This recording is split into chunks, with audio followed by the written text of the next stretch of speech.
The statistics show that farmers in their 60s or older are more likely to have an accident compared to those in their 30s or 40s. Why is that the case? Well, one of the reasons would be the fact that they're not as nimble and as flexible as the younger farmers would be. You're not as quick with the reactions that you should have, like at machinery or animals or anything else.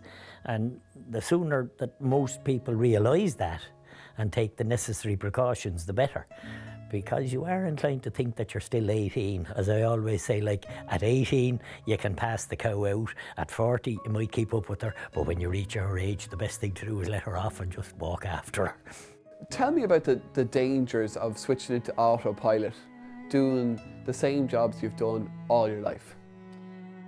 Well, there's always that danger. I mean, you become so familiar with the whole system or whatever it is you're doing, and you've done it for years and years, and that is the very time when you can slip up and can cause an accident, not only to yourself but maybe to somebody else who's around the place, and one has to try and guard against that.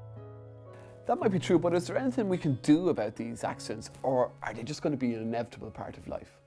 You can certainly do something about the hearing and the sight, because in farming, those are two areas that you would want to watch carefully. Go and have your eyes tested, go and have your ears tested if there's a deterioration or if you notice any deterioration in it. Because with hearing in particular, if you can't hear the machinery coming or going, and I mean there's all sorts of machinery on the farm now. And the point about it is this, that with the sight, you're doing a lot of driving. You're driving in confined spaces and that kind of thing when you're trying to feed cattle in a yard or anything like that, and you need good eyesight, and go and have them tested. But if you've got a medical condition like arthritis or a heart complaint, there's nothing that can be done about those, is there? Having a heart attack out on the farm or in a tractor or anything else is a very serious situation, because you're on your own, and if you're among animals you are in big trouble because you're more than likely going to go down. And I mean, you definitely need some means of contacting other people.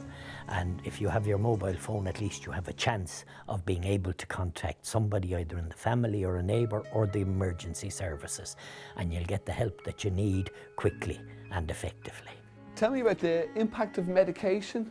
It's like everything else. You know how a drink can affect you as far as driving machinery or handling animals or anything else. Well, some of the medicines can be like that. So you'd want to know. Read that leaflet that's in the thing and ask your doctor any questions that you have to ask to make sure that they're not going to affect you in your working life. When you reach my age, or when you reach into the 60s and into the 70s, you tire an awful lot more easily, so you do. And it is something that you'd want to bear in mind, because if you're tired, if you're trying to deal with cattle or animals of any kind, or machinery or anything like that, if you're tired, the chances of you having an accident are far greater, far, far greater. So to summarise, some good action items on health include getting your ears and eyes tested, asking your doctor about the side effects of medication, changing the way you work to allow for the inevitable changes in your mobility, balance and fatigue levels, and carrying a fully charged mobile phone.